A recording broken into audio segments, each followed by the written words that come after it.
3, 2, 1. 7 things you probably didn't know you need to know. I'm Jamie East and this is the Smart 7. Well, good morning, everybody. It's Friday the 5th of June and happy World Environment Day to one and all. And a big happy birthday to Kenny G, Mark Wahlberg and Ross Noble. 7. As the government continues to struggle to get the track and trace system in place to control coronavirus outbreaks, they continue to open up the economy. At yesterday's Downing Street briefing, Grant Shapps announced that face masks will be compulsory on public transport from June the 15th. If you cannot work from home, you should avoid transport wherever possible. And if you must use public transport, you should follow guidance, including avoiding the rush hour itself. Second, I can announce that as of Monday the 15th of June, face coverings will become mandatory on public transport. That doesn't mean surgical masks, which we must keep for clinical settings. It means the kind of face covering you can easily make at home. Meanwhile, the 14-day travel quarantine has outraged travel operators, including Ryanair's Michael O'Leary, who yesterday described it as useless and ineffective. The British government on its own website admits today that the form isn't even available. We, the airlines, contacted the government yesterday and said, you want our visitors to fill in this form next Monday and you haven't even made available the form. So we said, when will the form be available? They said, we don't know. We said, what's in the form? They said, we don't know. And they want to have a meeting with the industry today and tomorrow to design a form that they want people to fill in next Monday. And when you do fill in the form, all that will be in it is your mobile phone number. 6. In the US, as protests continue mostly peacefully over the death of George Floyd, Donald Trump is still threatening to invoke the Insurrection Act, which would see American military under his control on the streets of the United States. Here's his wonderfully named spokesman, Hogan Gidley, who doesn't seem to realise the historic threat of the phrase, all options are on the table. American citizens are not being protected, and so the president made the point that all options are on the table because it's up to the federal government to protect the people. When it's not overreaching wildly, it is supposed to be focused singularly on protecting the lives of the American citizenry, and that's what's important here, and that's what the president's focused on. So is it still an option for the president? All options are on the table with this president when the lives of the American people are at risk. House Speaker Nancy Pelosi thinks the White House is out of control. The White House put out some kind of a statement saying that the president there with the Bible at St. John's was the equivalent of Winston Churchill going to the ruins of London or George W. Bush at 9/11. I rest my case. 5. Yesterday saw Good Morning Britain host Piers Morgan taking on Donald Trump's right-hand man and former mayor of New York, Rudy Giuliani, in what turned into a pretty aggressive shouting match. I can't believe I'm saying this, but I kind of take Piers' side. What? Rudy, I'm sorry, but the interview is over as far as I'm you concerned. sound completely barking mad. Do you know that? No, I don't.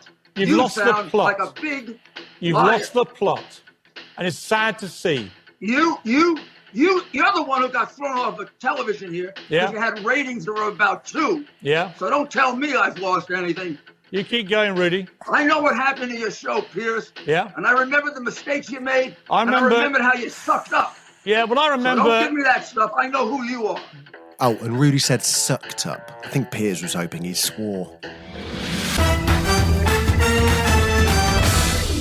4. The Duchess of Sussex, Meghan Markle, was asked to do a graduation speech for students of her former high school in LA. She published the video of the speech, and she was very honest about how difficult it was to find the right words. And I wasn't sure what I could say to you. I wanted to say the right thing, and I was really nervous that I wouldn't, or that it would get picked apart, and I realized the only wrong thing to say is to say nothing.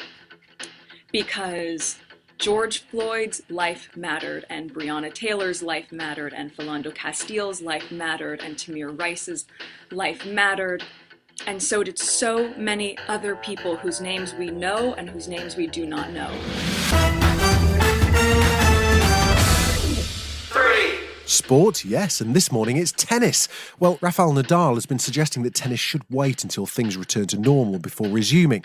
He said he won't travel until coronavirus is completely under control. On the other hand, 16-year-old tennis prodigy Coco Gauff has spoken out on the US protests at a peaceful demonstration in Florida. So I heard many things this past week, and one of the things I heard is, well, it's not my problem. So this is what I have to tell you this. If you listen to black music, if you like black culture, if you have black friends, then this is your fight too. It's not your job, it's not your duty to open your mouth to say, Lil Uzi Vert's my favorite artist, but I don't care what happened to George Floyd. Now how does that make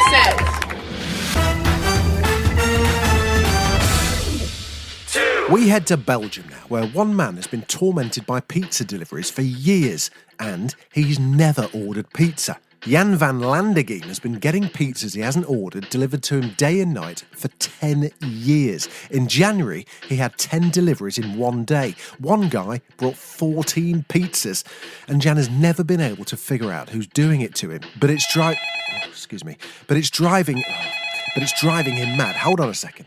Hello? Yeah, that's right. Rudy Giuliani. Yeah, Giuliani. G-U-R, yeah. New York, yeah. Put it on Piers Morgan's tab, yeah? Cheers. BAFTA nominations were announced yesterday, and Chernobyl and The Crown lead the way. There was disappointment for some big drama shows, though, with Line of Duty and The Bodyguard largely missing out. A virtual ceremony hosted by Richard Ayoade will take place on July the 31st.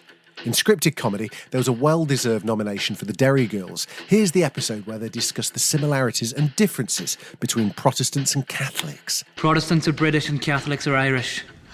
So that's actually a difference. Quite a big difference. If that's okay, we can write that down. Now, back to similarities. Yes. Protestants are richer. Okay, so that's another difference. And I'm not sure that's actually... is that true? I would say so. Yeah, I suppose that's fair enough. Yes, great. Off you go. Catholics really buzz off statues and we don't so much. I do enjoy a good statue, it has to be said. This has been the Smart 7. We've got an Alexa skill now. All you've got to do is enable us and then just say, Alexa, play the Smart 7. We're back Monday at 7. Please like and subscribe wherever you get your podcasts.